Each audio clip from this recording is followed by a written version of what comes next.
मित्रों नमस्कार। मैं नासुनांचली कथा कहानी और उपन्यास के इस अंक के साथ पुनः उपस्थित हूँ। मित्रों, मैं इस समय वाचन कर रहा हूँ साहित्य अकादमी पुरस्कार द्वारा पुरस्कृत उपन्यास राग दरबारी का, जिसे लिखा है श्रीलाल शुक्ल ने। मित्रों, अब तक मैं इस उपन्यास के 29वें भाग तक का वाचन अपने वाचन के पिछले क्रम में कर चुका हूँ। आज लीजिए सुनिए उपन्यास राग दरबारी के भाग 30 का वाचन मेरे अर्थात नासुरांचली के स्वर में। वैद्य जी की बैठक से लगभग 100 गज की दूरी पर एक छोटा सा मैदान था, जिसमें कुछ एक नीम के पेड़ थे, जिनके ऊपर सैकड़ों तोते टेटें किया करते थे और जिनके नीचे सैकड़ों कुत्ते भाग दौड़ का खेल खेलते थे। अभी कुछ दिन हुए प्राइमरी स्कूल के एक उत्साही अध्यापक ने वहाँ कुछ लड़कों को इकट्ठा करके कयावत करना और कबड्डी खिलाना शुरू किया था, और वैद्य जी का ख्याल था कि इसके पीछे राजनीति है। पर चूंकि वह अध्यापक रामाधीन भीकम खेड़वी के गुट का था, इसलिए वैद्य जी ने अपना ख्याल अपनी बैठक में प्रकट करके बात वहीं समाप्त कर दी थी। वहीं सप्ताह में एक बार स्थानीय बाजार लगता था, जिसमें साग सब्जी बिकने आ जाती थी, और कभी कभी अचंभे के बच्चे जैसा गेहूं का एक दुर्लभ बोरा भी फुटकर बिकता हुआ दिख पड़ता था। प्रधान बन जाने के बाद सनीचर ने उस मैदान के कोने पर लकड़ी का एक केबिन खड़ा किया और वहां परचून की एक दुकान खोल दी। यह काम वह प्रधान बनने के पहले क्यों नहीं कर सका, इसके बारे में उसे कुछ नहीं कहना था। होली के 15 दिन पहले वह दुकान खुली और उसने बद्री पहलवान की खुशामद करके उनसे उद्घाटन कराया। उद्घाटन का समारोह सादा पर शानदार था। छोटे पहलवान अपने 2-1 साथियों के साथ दुकान खुलने के समय मौके पर जाकर लकड़ी की एक टूटी फूटी बेंच पर बैठ गए। छोटे ने दुकान से गुड़ का एक ढेला उठा लिया और अपने साथियों में उसे बांटकर खाना शुरू कर दिया। बद्री पहलवान चुपचाप जनता के आने का इंतजार करते रहे।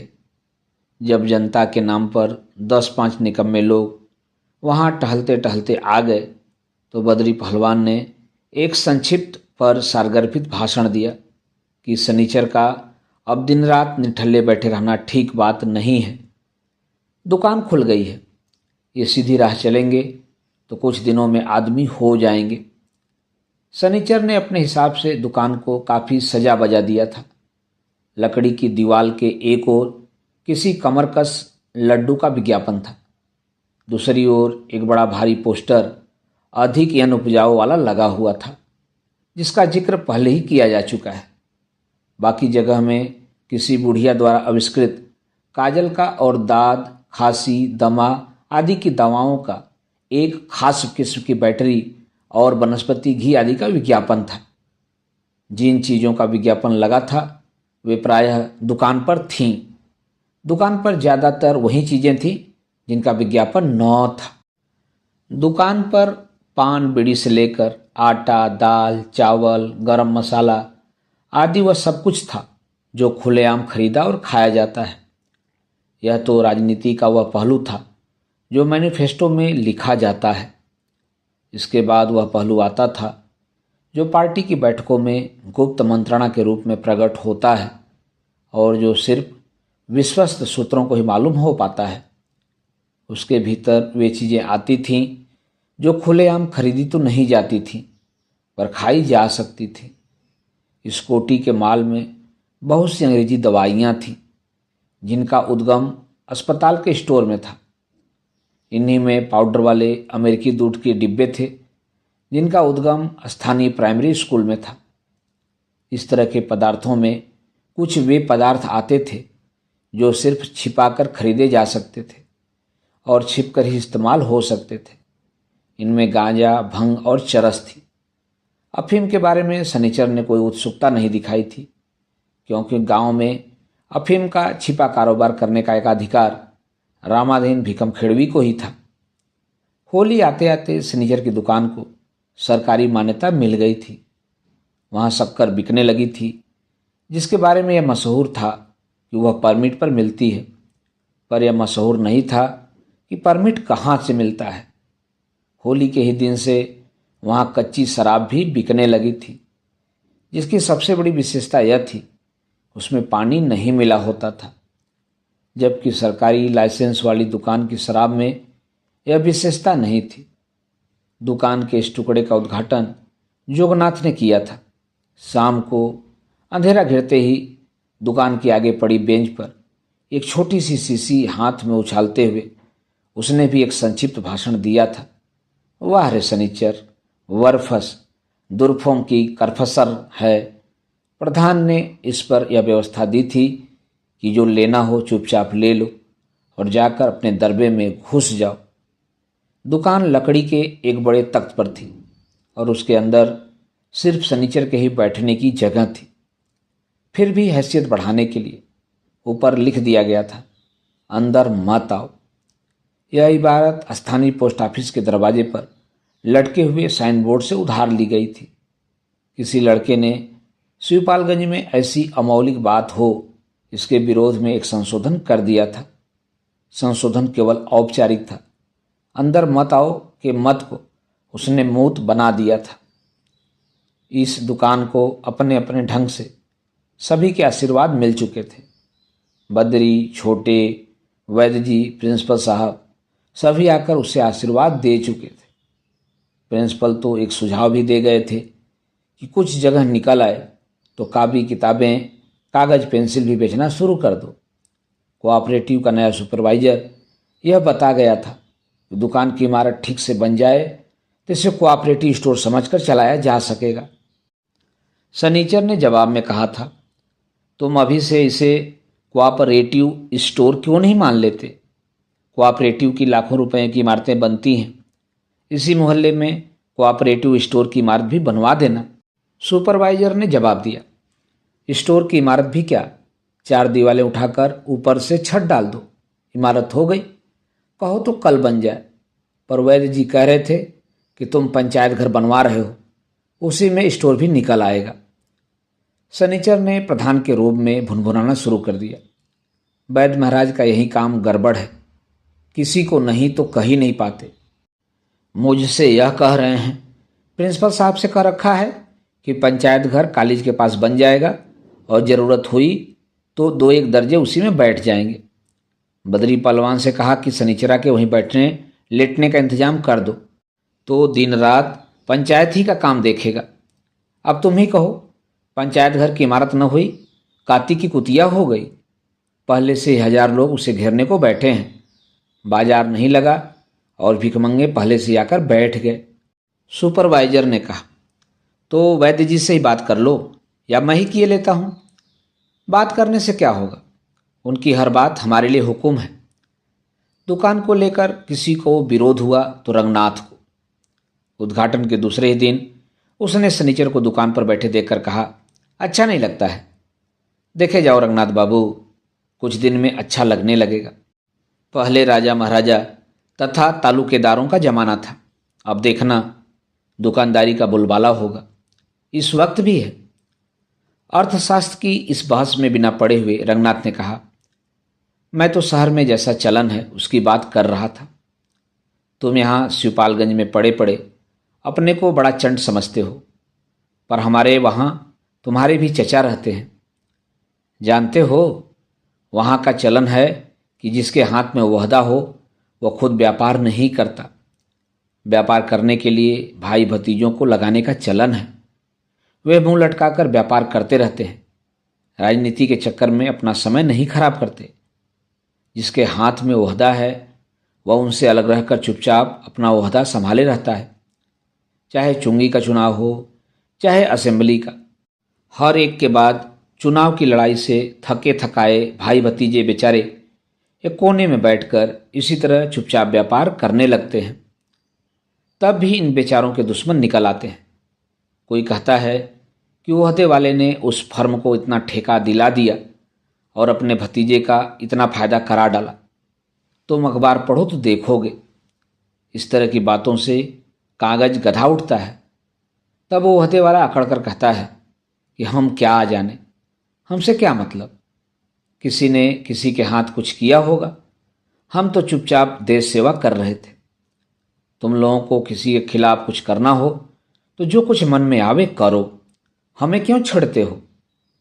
ओहदेदारों की तरफ से दूसरी बातें कहने वाले भी कई निकल आते हैं। कोई पुचकार कर कहता है कि कहाँ जाएं बेचारे भाई भतीजे, अगर उनका भाई भतीजा ओहदेदार है तो क्या वे भूखों मर जाएं। किस कानून में लिखा है कि वे बेचारे कारोबार तक ना करें। कुछ लोग जरा और जड़ तक पहुंचते हैं। वे कहते हैं कि तुम इसे भ्रष्टाचार कहते हो, इसकी जांच कराना चाहते हो, करा लो, कौन रोका है, पर यह पहले से तय कर लो कि भ्रष्टाचार कहते किसे हैं। आओ हम ये सब बातें भूलकर पहले भ्रष्टाचार की परिभाषा करना शुरू कर दें, तभी ये शिकायतें बंद होंगी। सनीचर ने कहा, बड़े साले मस्खरे हैं, सरासर बेईमानी करें और पकड़ा जाए तो कहें बताओ बेईमानी क्या चीज़ है। कम से कम गजहों में तो ऐसी बात कोई नहीं कहेगा।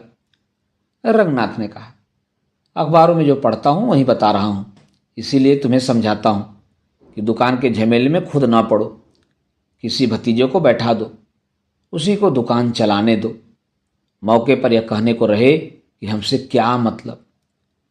सनीचर कुछ देर सोचता रहा, फिर बोला, मेरे कोई भाई भतीजा नहीं है, मेरे तो जो कुछ हैं आप लोग हैं। तब तुम्हें प्रधान बनने की क्या जरूरत पड़ गई, अपना पेट तो ऐसे ही पाल लेते थे। प्रधान कौन साला बनता है। सनीचर ने जोर से रंगनाथ की बात काटी, हम तो वैद्य जी को ही प्रधान मानते हैं। समझ लो यह दुकान उन्हीं की है, बैठ मैं रहा हूं, समझ लो मैं उनका सिकमी हूं। आखिर बात बड़ी भक्ति के साथ कही गई। रंगनाथ को विश्वास हो गया कि यह सच है, यही हमारी परंपरा है। रामचंद्र जी की खड़ाऊ पूजकर भरत ने उनके नाम से 14 साल हुकूमत चलाई थी। उसने कहा, शहर में सिकमी के बाद दर सिकमी का भी चलन होने लगा है। आराम से रहना चाहते हो तो कोई दर सिकमी ढूंढ लो। चारों ओर लड़के ही लड़के फैले हैं, उनके मारे नाक में दम है, सोना हराम है। यहीं अपने गांव को देखो, उधर मैदान में कितने लड़के धूल में पड़े हुए चींची कर रहे हैं, इतनी धूल उड़ा रहे हैं जैसे जमीन को ही खत्म कर देंगे। सब निहायत गंदे हैं, सबकी आंखें टेढ़ी मेढ़ी हैं, ट्रिकोमा है, सभी की पसलियां खाल के बाहर निकल आ रही हैं। बढ़ने के नाम पर सिर्फ पेट भर बढ़ा है, जिगर खराब है। सभी घिघिया कर बोलते हैं, आवाज़ सुनते ही झापड़ रसीद करने का मन करने लगता है। शहर में जाओ तो और भी गड़बड़, कहीं सैकड़ों अंधे अंधे ही अंधे घूम रहे हैं, कहीं गूंगे ही गूंगे। एक पुल के ऊपर सड़क के किनारे ऐसे लड़के पड़े पाए जाते हैं जिनके हाथ पांव 2-2 अंगुल के हैं, न जाने कितने कोढ़ी हैं।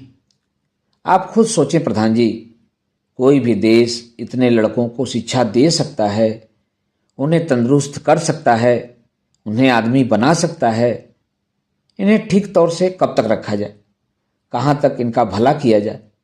इतने दिन तो किया गया, आप समझते क्या हैं, कुछ कम किया गया है? बहुत बहुत किया गया, पर फिर वही बात वही की वही है। चारों ओर लड़के ही लड़के हैं, कोई क्या कर सकता है। इनके कारण कोई योजना नहीं चल पाती, हर स्कीम असफल हो जाती है। 1 करोड़ की स्कीम बनाओ तो उसे बैठाल देने के लिए अगले साल तक 1.5 करोड़ की फौज खड़ी हो जाती है। तो क्या किया जाए? किया यह जाए कि श्रोता ही बंद कर दो, न रहे बांस न बजे बांसुरी। लड़कों बच्चों का झंझट ही मिटा डालो। लड़के पैदा ही करना हो तो जितनी ज़रूरत हो उतने पैदा करो। लड़कों की रोकथाम के लिए कई तरकीबें निकली हैं। एक 24-25 साल का शर्मिला नौजवान लगभग 1 घंटे से सनीचर की दुकान पर बैठा हुआ भाषण जैसा दे रहा था। 4-6 लोग उसकी बात कौतूहल से सुन रहे थे, उनमें रूपन बाबू भी थे। नौजवान का भाषण बहुत ही सभ्यतापूर्ण और तर्कसंगत था, पर सुनने वाले उसे जिस ढंग से समझ रहे थे उसका सारांश ऊपर दे दिया गया है। समझदार लोगों को यह मानने में कोई खास ऐतराज न था कि लड़के जी का जंजाल है। नौजवान ने इसी बात को समझाने के लिए एक उदाहरण दिया कि घर में पाव भर खीर बनाई जाए और सिर्फ पति पत्नी हो तो उन्हें आधा आधा पाव मिलेगी। एक लड़का हो तो तीनों के बीच छटांग छटांग भर से ऊपर बैठेगी। 5 लड़के हों तो बात छटाक से तोलों में आ जाएगी। खीर का मजा खत्म। रूपन बाबू ने कहा, भाई मेरे तो कोई लड़का नहीं है और मैं जानता भी नहीं कि लड़का होता कैसे है, पर एक बात समझा दो, लड़के 5 नहीं होने चाहिए, 2-3 बहुत हैं। पर खीर पाव भर ही क्यों बनाई जाए, शेर भर क्यों नहीं बनाते? नौजवान रूपन बाबू से बात करते हिचक रहा था। बोला, शेर भर खीर बनाने की हैसियत कितने लोगों की है? तो हैसियत बढ़ाने की बात करो, लड़कों के पीछे डंडा लेकर क्यों पड़े हो? सनीचर ने हाथ उठाकर प्रधान की हैसियत से कहना शुरू किया, आदमी का बधिया करने में कोई हर्ज नहीं, पर मैं क्या बताऊं, करना क्या चाहिए। कुछ साल पहले हमारे शिवपालगंज में बंदर ही बंदर हो गए थे। सारी फसल चौपट हुई जा रही थी। बहुत बंदर थे तादाद में, ये लड़कों से भी ज़्यादा। गजहा लोग सवेरे से गोफना लेकर बाहर निकल जाते और खेतों पर लेहो लेहो लेहो कहते हुए बंदरों को एक घर में पहुंचा दिया करते थे, पर फसल नहीं बचती थी। तब हम लोगों ने 50 से कुछ आदमी बुलाए। वे बंदर को पकड़ने में उस्ताद थे। कुछ दिन में ही सब बंदर पकड़ लिए गए और यहाँ से हटा दिए गए। तुम भी वही करो, जितने लौंडे मिले पकड़ पकड़ कर सबको बंद करा दो। गोली बोली मारने की जरूरत नहीं। सुनते हैं बंदरों को विलायत भेज दिया गया था। लड़कों को भी जहाज में भरकर वहीं भेज दो, वहीं जाकर रहें, खानदान चलाएं। रूपन बाबू दूर खड़े थे। बोले, विलायत भिजवाने में कुछ खर्च भी नहीं है। सुनते हैं कि बाहर से जहाज़ों में गेहूं लदकर आता है। वहीं जहाज अब लौटने लगे तो लड़कों को भरकर ले जाए, सारा काम फोकट में हो जाएगा। शर्मिले नौजवान ने थोड़ी देर तक उन सुझावों पर विचार किया। बाद में झेप कर बोला, अरे नहीं, आप लोग मजाक करते हैं। उसने खड़े होकर बड़े आदर से जनतंत्र को, जो इस समय सनीचर के रूप में प्रकट हुआ था, नमस्कार किया और कहा, कल आकर फिर दर्शन करूंगा। सनीचर ने प्रधान वाले लहजे में कहा, बुरा न मानो भाई, ये गजहों के चोचले हैं। कल आ जाओगे तो वैद्य जी के दरवाजे पर मीटिंग हो जाएगी। सबकी राय हुई तो नसबंदी चल निकलेगी।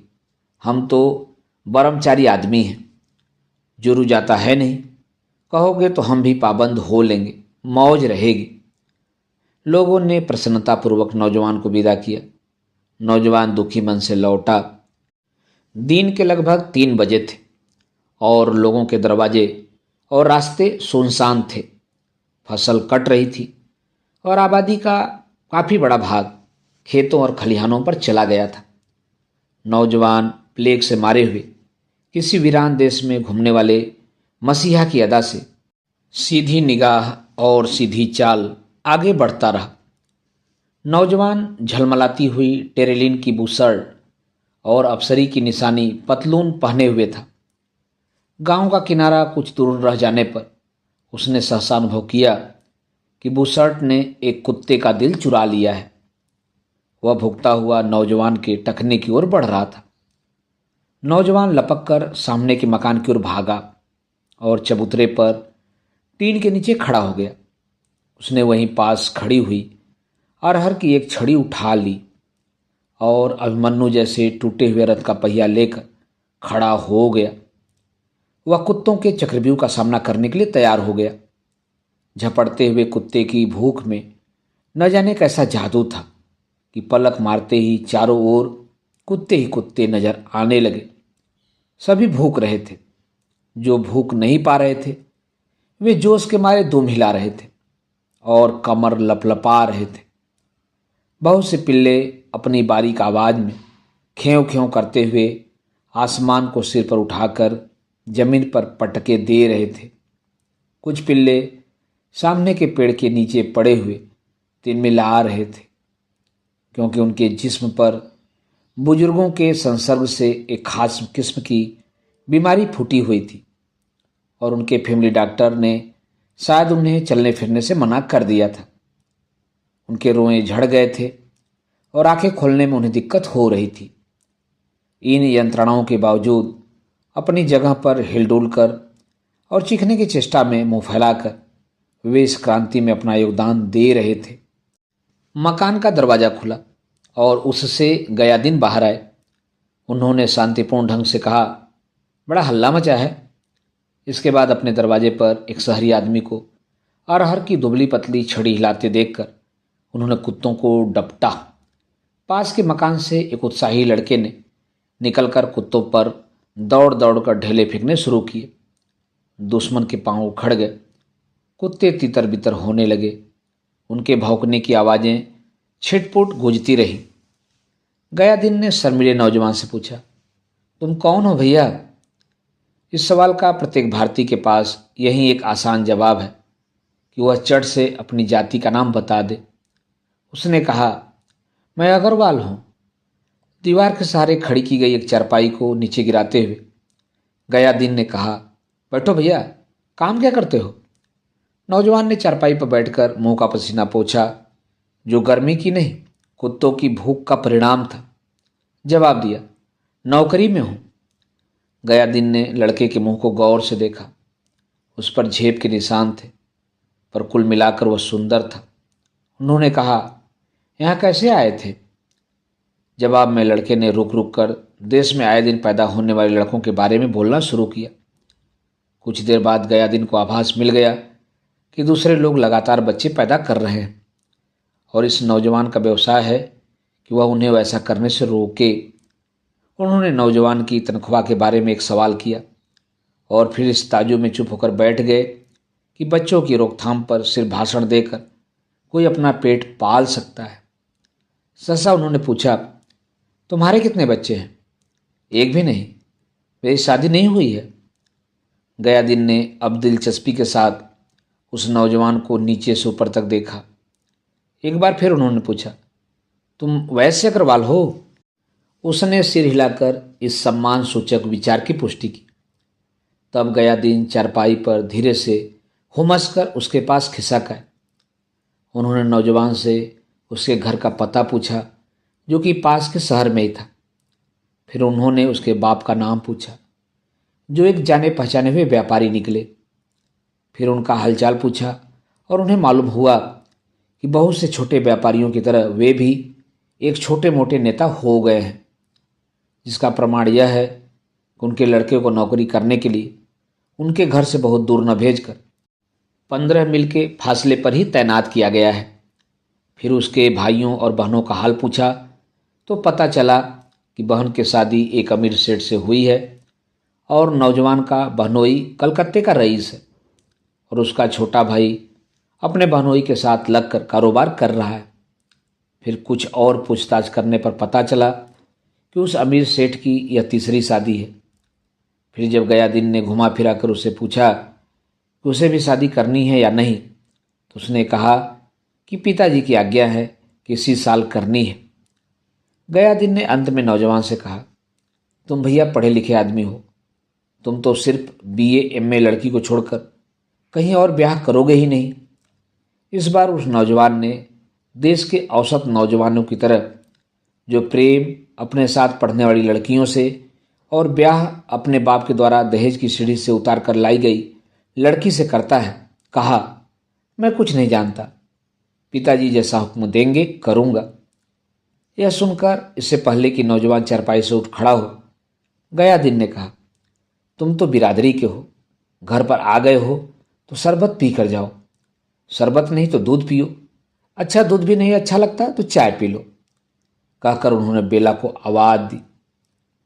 शनिचर जिस मेड़ पर बैठा था उसके एक ओर एक खेत था जिसकी फसल कट चुकी थी और जिसमें नहर का पानी लगा था।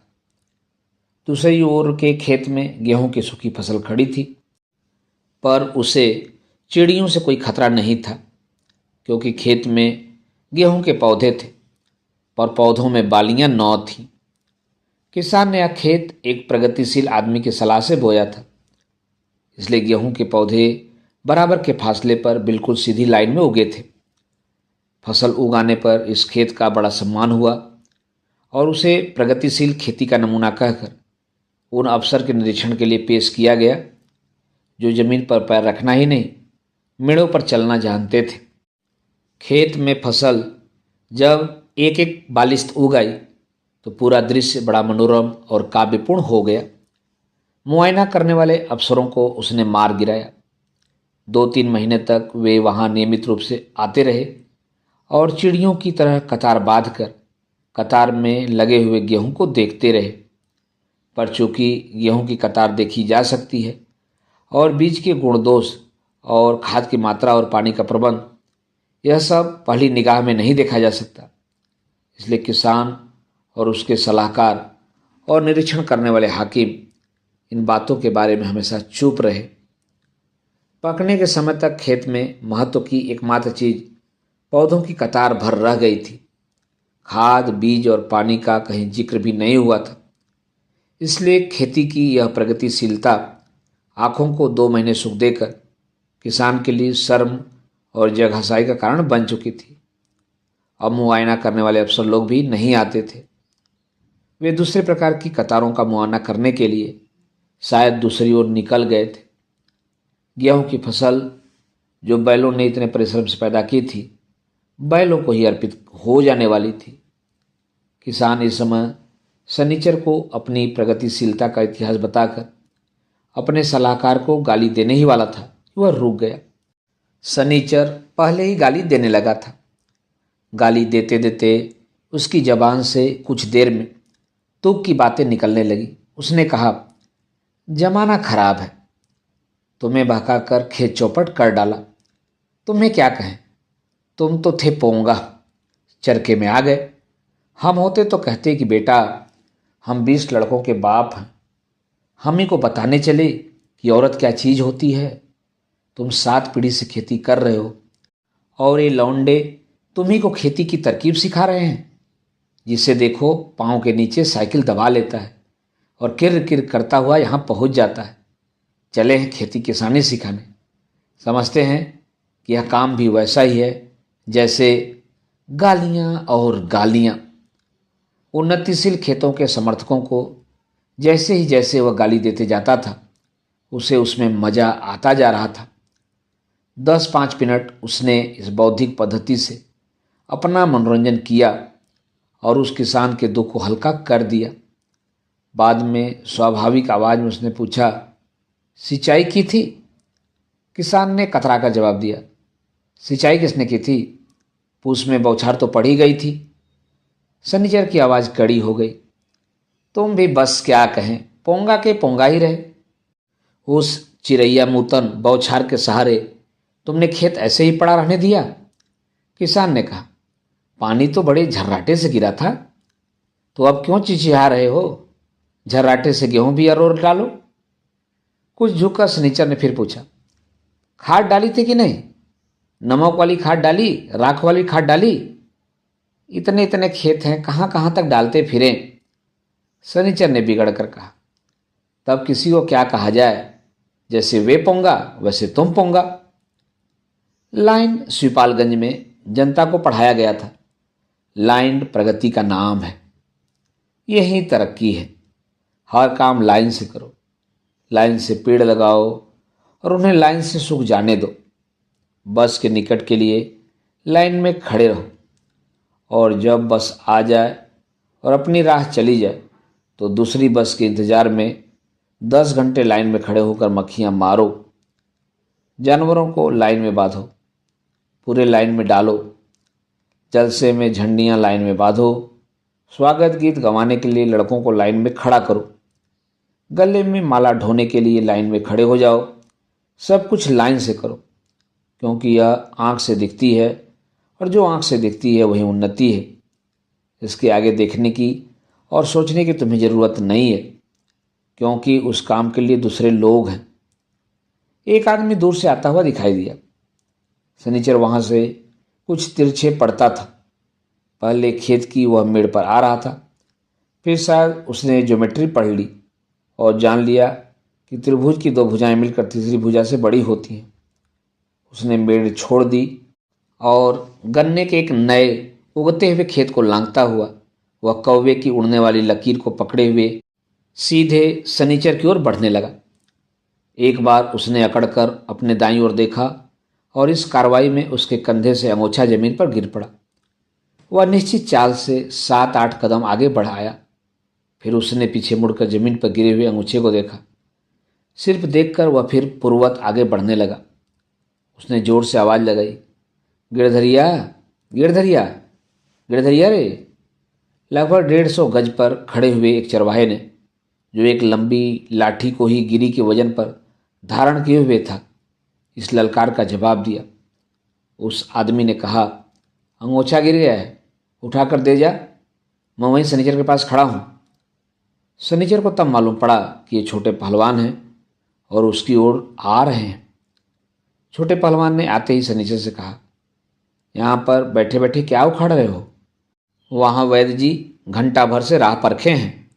सनीचर ने जम्हाई लेकर कहा, क्या बताएं कि क्या कर रहे हैं? हमको तो यह प्रधानी बड़ी वाहियात चीज लगी, सवेरे से मारे मारे घूम रहे हैं। सनीचर की बात से न तो वह किसान ही प्रभावित हुआ न छोटे पहलवान ही।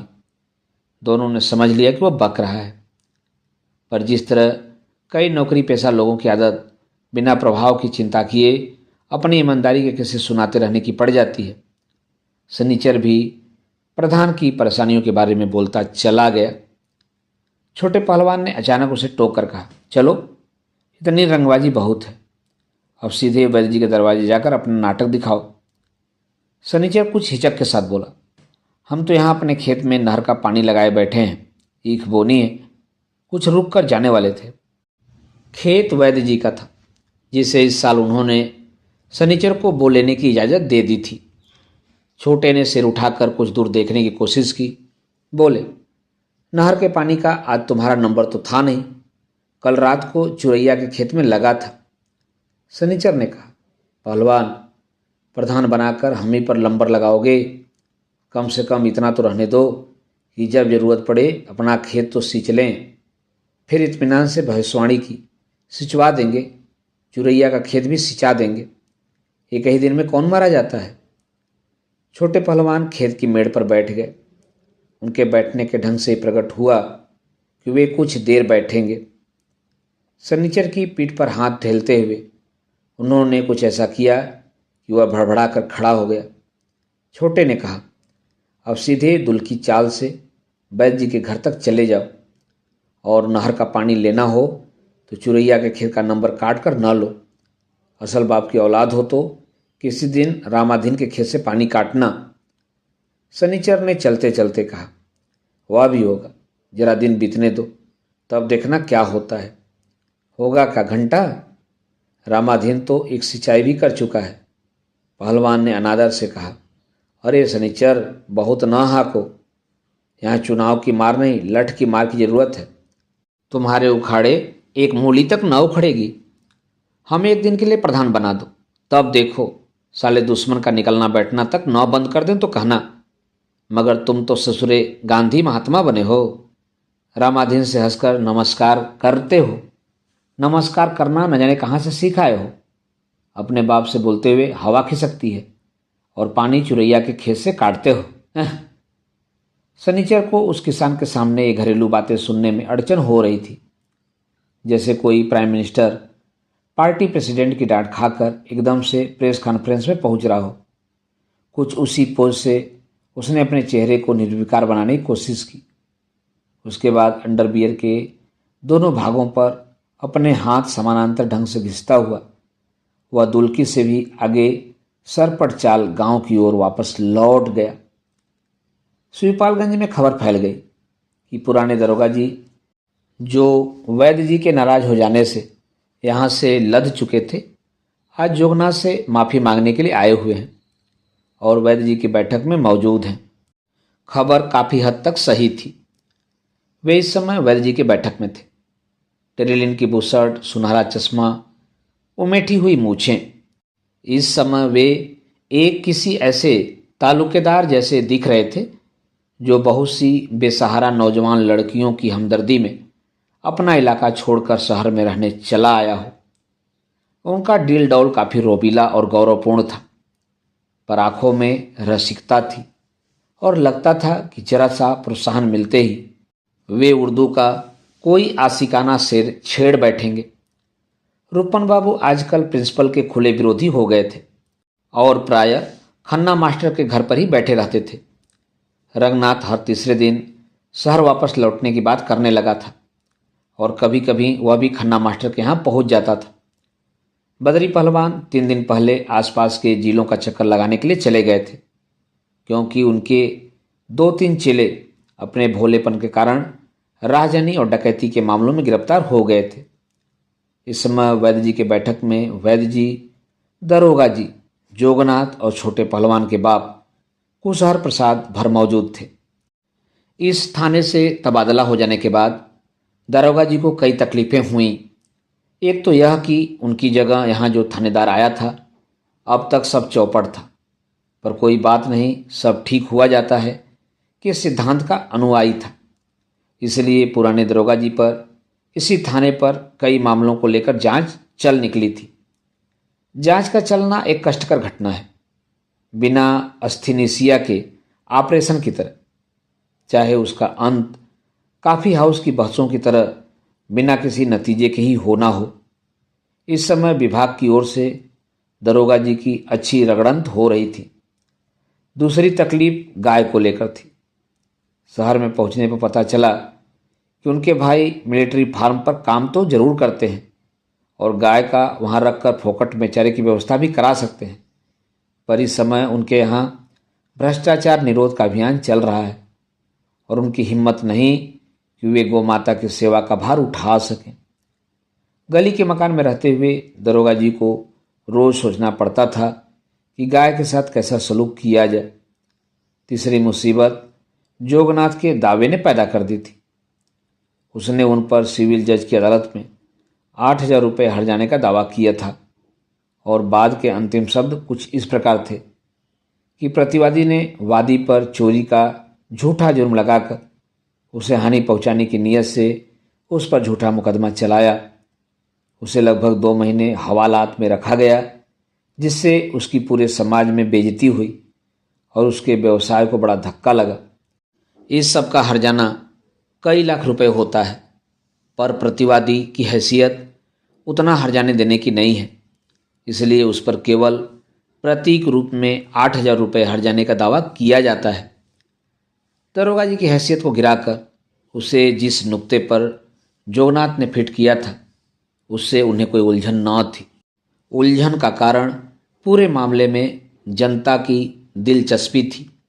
उस शहर में लगभग आधे दर्जन हिंदी और उर्दू के चिथड़े निकलते थे, जिन्हें वहाँ साप्ताहिक पत्र कहा जाता था। चिथड़े उड़ाने वाले कुछ अर्ध शिक्षित लोग थे जो अपने को पत्रकार कहते थे और जिनको पत्रकार लोग सोहदा कहते थे। इन चिथड़ों में प्रायः अदालतों की नोटिसों और सड़क की घटनाओं का वृतांत छपा करता था। साथ ही निश्चित रूप से प्रत्येक चिथड़े में किसी अफसर के जीवन की ऐसी घटना का विवरण छपता था जिसमें एक पात्र तो वह स्वयं होता था और शराब की बोतल, छोकरी, नोट की गड्डी, जुआ या दलाल का जिक्र दूसरे पात्र की हैसियत से हुआ करता था। ये चिथड़े अदालतों और अफसरों की दुनिया में बड़े गौर से पढ़े जाते थे और उन क्षेत्रों में हिंदी उर्दू पत्रकारिता के खतरे की दलीलें पेश करते थे। कभी कभी अचानक किसी अफसर के जीवन वृत्तांत का खंडन भी छप जाता था, जिसे पता चलता था कि संपादक ने अमुक तिथि के चिथड़े में छपी हुई घटना की स्वयं जांच की है और पाया है कि उसमें कोई सत्य नहीं है और उन्हें उस समाचार के छपने का खेद है। और अपने विशेष संवाददाता पर, जिसे अब नौकरी से निकालकर मूंगफली बेचने के लिए मजबूर कर दिया गया है, रोष है। जिस अफसर के पक्ष में इस तरह का खंडन छपता था वह अपने साथियों में मुस्कुराकर कहता था, देखा, और उसके साथी उसके पीछे कहते थे कि संपादक जी इसे भी दूहे बिना नहीं माने। और इस तरह से साहित्य और शासन का संपर्क दिन पर दिन गाढ़ा होता जाता था। इन चिथड़ों की सामाजिक, राजनीतिक, सांस्कृतिक दृष्टि से यही उपयोगिता थी।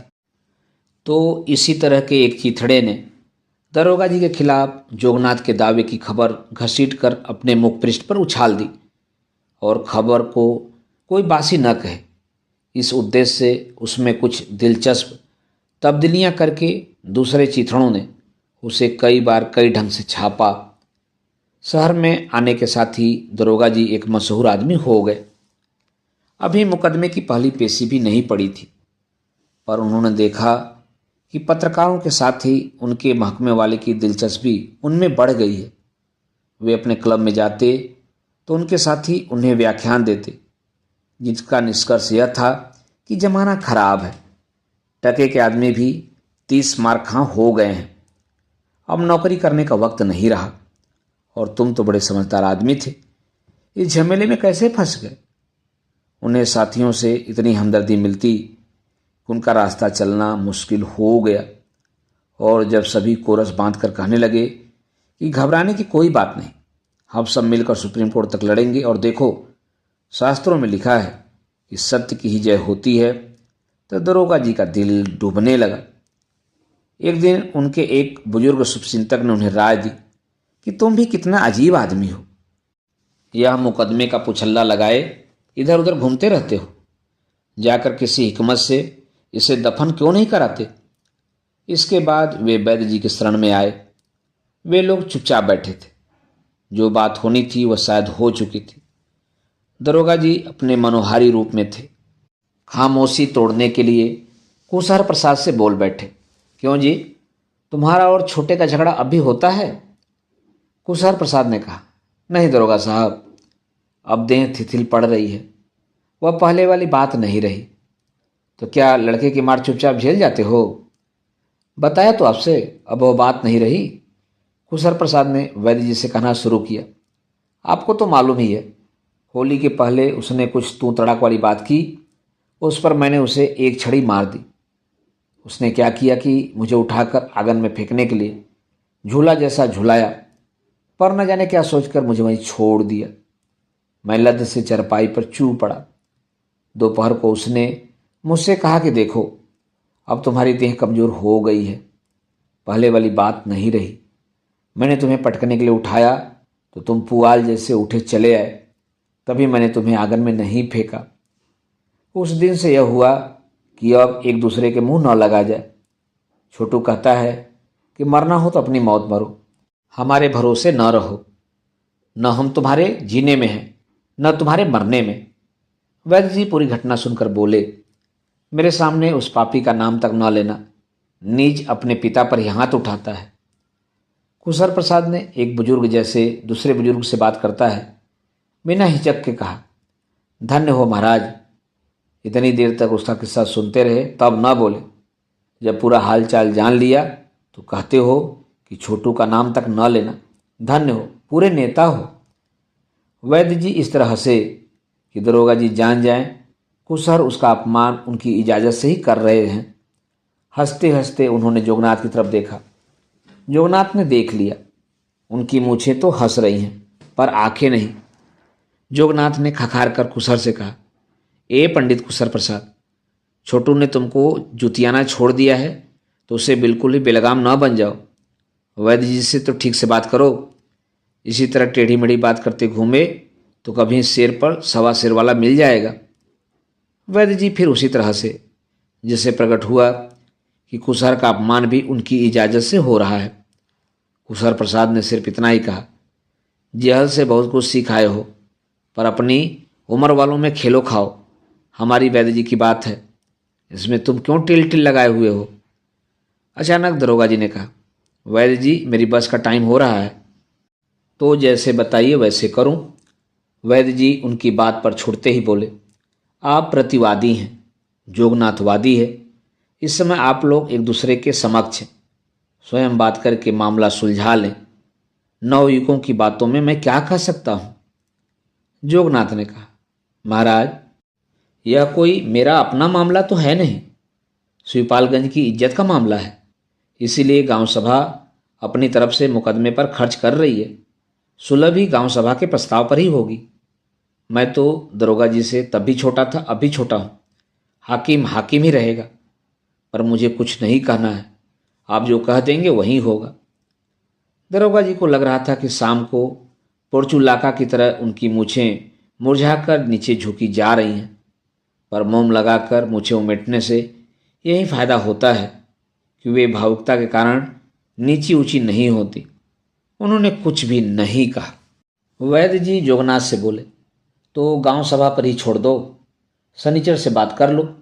इतने बड़े हाकिम शहर से यहाँ तक दौड़े आए हैं, मामला खत्म करा दो। दरोगा जी के मत्थे पर झुर्रियाँ उभर आईं। बोले, सनीचर यह कौन है? आप न जानते होंगे, उनका नाम मंगल प्रसाद है, हमारे प्रधान हैं। उधर वह उनकी दुकान है, आप वहीं जाकर बात कर लें। वैद्य जी आदर से बोले। कुसहर ने कहा, कल की जोगी चूतर तक जटा। सनीचर को देखो, देखते देखते मंगल प्रसाद बन गए। धन्य हो गुरु महाराज, सुलह करानी हो तो सनीचरा को यहीं बुला लो। वैद्य जी ने गंभीरता से कहा, पद की मर्यादा रखनी चाहिए। प्रधानमंत्री बनाने के बाद गांधी जी नेहरू जी का कितना सम्मान करते थे। पारस्परिक संबंध की बात दूसरी है, किंतु लोक व्यवहार में पद की मर्यादा रखनी पड़ती है। दरोगा जी की हिम्मत बढ़ाते हुए उन्होंने दोहराया, वहीं दुकान पर जाइए, प्रधान जी आ गए होंगे। सनीचर अपनी दुकान के केबिन में बैठा हुआ दरोगा जी और जोगनाथ की प्रतीक्षा कर रहा था। खेत से वापस आते ही उसे गजही पद्धति से मालूम हो गया था कि जोगनाथ के दावे पर दरोगा जी की हवा खिसक गई है। वे लुलुहाते हुए सुलह के लिए आए हैं। उन्हें कड़ाई से खींचना चाहिए ताकि सबक रहे कि शिवपालगंज में बड़े बड़े दरोगा लोग ची बोल गए और यह घटना वक्त जरूरत के काम आए। सनीचर ने दरोगा की प्रतीक्षा करते करते भंग की 4-5 पुड़ियाँ बेच डाली। फिर एक पुड़िया किसी राह चलते आदमी को, जो गांव पंचायत का मेंबर था, यूं ही दे दी। उसने पूछा, इसका क्या किया जाए? रख लो, दरोगा जी की पीढ़ी बोलने वाली है, बोल जाए तब भंग भोज करना। भंग हमारी, बादाम पिस्ता शक्कर दूध सब तुम्हारा। पंच ने पुड़िया धोती की टेंट में खोस ली, मुस्कुरा कर कहा, प्रधान जी हम ही पर दाव लगा रहे हो। ठेके की भंग में क्या रखा है? असली कीमत तो बादाम पिस्ते की है। सनीचर ने इस तरह मुंह बनाया जैसे उसे अपनी उदारता पर इस आक्षेप से सख्त ऐतराज हो। उसने कहा, पुड़िया तो रखे रहो, तुम्हें क्या कांटे खा रही है? दरोगा जी की पीढ़ी बोलने दो, उसके बाद न होगा तो गांव सभा की तरफ से ही भंग भोज बोल दिया जाएगा। पंच ने कहा, 25 रुपया घुस जाएगा।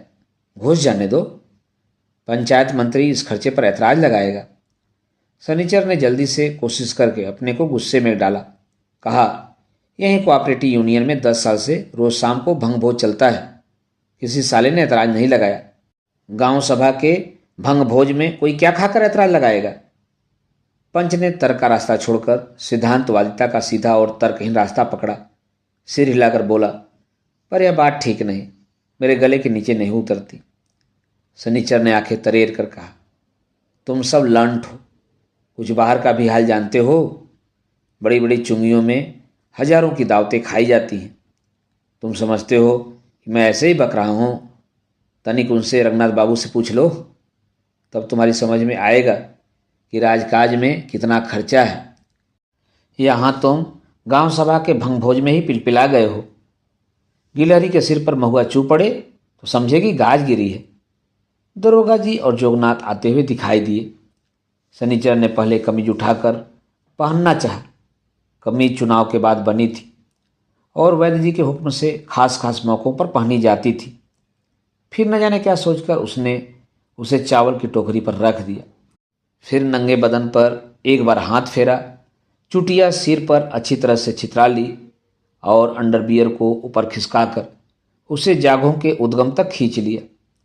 इसके बाद अवधूत शैली में वह दरोगा जी का स्वागत करने के लिए तैयार हो गया, यानी किसी काल्पनिक ग्राहक के लिए तराजू पर कुछ सौदा तौलने लगा। जोगनाथ ने आते ही कहा, प्रधान जी, दरोगा जी आए हैं। सनीचर ने दरोगा जी के सिर के ऊपर निगाह फेंकते हुए पूछा, कहाँ हैं? आप ही हैं? सनीचर ने सामने पड़ी बेंच को इशारा करके उनसे रुखाई से कहा, बैठो दरोगा जी, आप बिना वर्दी के थे, पहचानने में कुछ दिक्कत हो गई। दरोगा जी बेंच पर बैठ गए। उसकी धूल झाड़ना उन्होंने नीति के विरुद्ध समझा। उनकी बगल में जोगनाथ भी बैठ गया। अब उन दोनों के हाथ में सिर्फ गांजे की चिलम भर पकड़ने का काम बाकी रहा। इसे छोड़कर अवधूत का दरबार सब तरह से भरा पूरा दिखने लगा। दरोगा जी ने बताना शुरू किया कि सनीचर जैसे प्रधान के हाथ में शिवपालगंज बहुत तरक्की करेगा। उन्होंने खेद प्रकट किया कि अपनी तैनाती के दिनों में वे सनीचर से जान पहचान नहीं कर सके। उन्होंने कहा, जोगनाथ को कुछ गलतफहमी हो गई है, जिससे उन्होंने एक दावा। सनीचर ने बात टोकर कहा, गलतफहमी? यह कौन सी चिड़िया है? आप अंग्रेजी छोड़कर देसी बोली में बताइए, हम देहाती आदमी हैं। कुछ ऐसा बोलिए कि बात समझ में आ जाए। दरोगा जी की मूछों पर जमे हुए मोम ने उनकी इज्जत बचाई। उठी मूछों की छत्रछाया में आवाज़ को बहुत मीठा बनाकर उन्होंने समझाया, जोगनाथ तो कुछ भरम हो गया है कि। सनीचर ने कहा, भरम हो गया है तो इसी मुकदमे में साफ हो जाएगा। 4 पेशी बाद पता चल जाएगा कि भरम किसको है। दरोगा जी ने बेंच पर कोई भी कसमकस नहीं दिखाई। घड़ी देखते हुए बोले, देखिए प्रधान जी, आप यही समझ लें कि भरम मुझको हुआ था। गलती मेरी थी। मुझे पूरी शहादत देखे बिना इस मुकदमे में हाथ न डालना था। मैं अब सुलह करने को तैयार हूँ। आप जो सही समझें वही किया जाए। जोगनाथ मुस्कुराया, पर सनीचर ने गंभीरता के साथ कहा, क्या कहते हो जोगनाथ? मुझे क्या कहना है? मैं तो तब भी गुंडा था, अभी गुंडा हूँ। कहना सुनना तो तुम्ही को है। वैसे मेरी राय पूछते हो तो वह भी सुन लो। दरोगा जी जो कह रहे हैं उसी को लिख कर दे दें, मामला खत्म समझ लिया जाए। दरोगा जी कुछ नहीं बोले। सनीचर थोड़ी देर तक सोचता रहा, फिर बोला, मैं बताऊं दरोगा जी, चलिए वैद्य जी से बात कर ली जाए। दरोगा जी ने कहा, उनसे तो मैं बात कर चुका हूं। वे कहते हैं कि मामला गांव सभा के हाथ में है। जोगनाथ का मुकदमा गांव सभा ही लड़ रही है। उनका कहना है कि मुकदमा वापस लेने का फैसला आप ही करेंगे। वैद्य जी तो गांव पंचायत के मेंबर भी नहीं हैं। हाँ, सो तो ठीक है, सनीचर ने हवा बांधते हुए कहा। फिर रुक कर बात जोड़ी, फिर भी वैद्य जी से बात कर ली जाए, पर वह तो कहते हैं कि वे मेंबर तक नहीं हैं। सनीचर ने चावल की टोकरी से कमीज निकालकर जोर से फटकारी। धूल उड़ी, पर दरोगा जी ने नाक तक नहीं सिकोड़ी। कमीज पहनते हुए वो बोला, चलिए, चलना तो उसी दरबार में है। उस दिन शाम होने पर गांव सभा की ओर से भंग भोज हुआ। गांधी चबूतरे पर कई सीलें एक साथ खटकने लगी। धूल धक्कड़ में भंग की पिसाई हुई। कहीं भंग नशा करने से इनकार न कर दे, इस खतरे को दूर करने के लिए उसमें धतूरे के कुछ बीज भी मिला दिए गए। बादाम, पिस्ता, काली मिर्च, इलायची और 10-20 तरह की न पहचाने जाने वाली चीज़ें उसमें पीसकर डाली गईं। इस मिक्सचर को दूध और पानी में घोला गया और देखते देखते कई बाल्टियां उफना चलीं। बंदर की तरह सनीचर उछलकर पहले एक गिलास भंग पास के एक पेड़ के नीचे रखे हुए शिवलिंग पर चढ़ाई और उसी के साथ वह भंग से संबंधित सैकड़ों सुक्तियाँ और प्रार्थनाएं जबानी पढ़ने लगा। पुराने जमाने का अशिक्षित आदमी भी आज के शिक्षित के मुकाबले कितना ज़्यादा जानता है, इस भावना से लोगों ने तारीफ में सिर हिलाना शुरू कर दिया। फिर भंग बंटने लगी। न जाने कितने लड़के गांधी चबूतरे के पास जमा हो गए थे। उनकी आंखों से कीचड़ बह रहा था, मुंह से लार टपक रही थी। पेट लगभग सभी के निकले हुए थे और यह स्पष्ट था कि उनके घरों में खाने की कमी नहीं है। लड़कों की आवाज़ चिचिहाती हुई और कभी कभी भर्राती हुई निकलती थी, और उससे भी ज़्यादा अस्वाभाविक उनके चेहरे पर फैली हुई खुशी थी। हर समझदार समझ सकता था कि आगे की पीढ़ी जोर से चीख कर बोलेगी और हर हालत में फूले हुए पेट और हंसते हुए चेहरे के साथ रह लेगी। भंग पहले इन्हीं लड़कों को बंटनी शुरू हुई और वे दूध का स्वाद भले ही न जानते हों, भंग के स्वाद पर बहुत बढ़िया फर्स्ट क्लास जैसी राय देकर उसे मुदित मन पीने लगे। उसी रात जोगनाथ ने शराब खाने पर खास खास लोगों को दारू का भोज दिया। उसमें मुख्य अतिथि उस आदमी को बनाया गया था जो कुछ दिन पहले पड़ोस के गांव में हत्या के जुर्म से बरी होकर वापस आया था। उसकी उपस्थिति में वातावरण पहले तो बड़ा सम्मानपूर्ण और शांत रहा। बाद में जब एक आदमी ने फौजी भाषा में कहा कि सोते हुए इंसान को बकरे जैसा काट डालना बहादुरी नहीं है जवान, यह चीखवे का काम है। तो वातावरण की शांति दुम दबाकर किसी सुराख में घुस गई। तुमने कभी कोई बकरा काटा है? मुख्य अतिथि ने पूछा। हम चिकवा नहीं है, मैं सीधी बात पूछ रहा हूँ। मुख्य अतिथि ने अपनी बात दोहराई। तुमने कभी कोई बकरा काटा है? वह अपने चुगड़ पर निगाह टिकाकर बहुत धीमी और सीधी आवाज में बोल रहा था। उसने जब अपनी बात दोहराई तो कई लोग घबराकर उसके पास खिसक आए। किसी ने उसका हाथ छूकर कहा, जाने दो। उसने अपना हाथ झटक कर हटा लिया और तिबारा कहा, तुमने कभी कोई? जाने दो भाई। लोगों ने उसकी खुशामद करनी शुरू कर दी, पर फौजी भाषा बोलने वाला आदमी भी अब तक वहां पहुंच चुका था, जहां पर हर चीज को तिनका और हर आदमी को भुनगा समझा जाता था। उसने जनसाधारण से कहा, इस जवान को दारू चढ़ गया है, इसे उधर कोने में लिटा दो, सिर पर ठंडा पानी डालो। यह शुरुआत थी। चुगड़ों और बोतलों की तोड़फोड़ में ज़्यादा देर नहीं लगी। फिर वे लोग शराब घर से बाहर आकर सड़क पर कुछ देर गालियों का भोज करते रहे। 1 बजने पर लातों, मुक्कों और लाठियों का भोज शुरू हुआ। पड़ोस के मकान में लोग जाग गए थे और थाने पर लोग सो गए थे। रंगनाथ छत पर बरामदे में लेटा था। उसकी नींद खुल गई थी। वह थोड़ी देर चुपचाप लेटा रहा और गांव के कोने से आती हुई इन चीख पुकारों को सुनता रहा। बाद में रूपन से बोला, मुझे यहाँ से नफरत हो रही है, मैं कल ही वापस चला जाऊंगा। रूपन बाबू आज के जलसे में शरीक नहीं हुए थे, पर घर पर उनके पीने के लिए भंग पहुंचा दी गई थी। नींद भरी आवाज में बोले, कहाँ जाओगे दादा, वहां भी इसी तरह के हरामी मिलेंगे। रंगनाथ ने तेजी से कहा, मुझे वहां से भी नफरत हो रही है। रूपन बाबू ने करवट बदलकर जम्हाई लेते हुए कहा, नफरत करने वाले तुम होते कौन हो? कोई इनसे बाहर हो क्या? कहते कहते वे चारपाई पर बैठ गए और बोले, कई दिन से तुम ऐसी बातें कर रहे हो। तुम तो इस तरह बोलते हो जैसे तुम विलायत से आए हो और बाकी सब काला आदमी जमीन पर हगने वाला है। सोना हो तो चुपचाप सो रहो, नहीं तो बैठकर रात भर नफरत करते रहो। मित्रों, यह था उपन्यास राग दरबारी के भाग 30 का वाचन मेरे अर्थात नासुनांचली के स्वर में। मित्रों, उपन्यास के आगे के भागों का वाचन आप मेरे वाचन के अगले क्रम में सुन सकते हैं। तो जुड़े रहिए कथा, कहानी और उपन्यास के साथ। धन्यवाद। नमस्कार।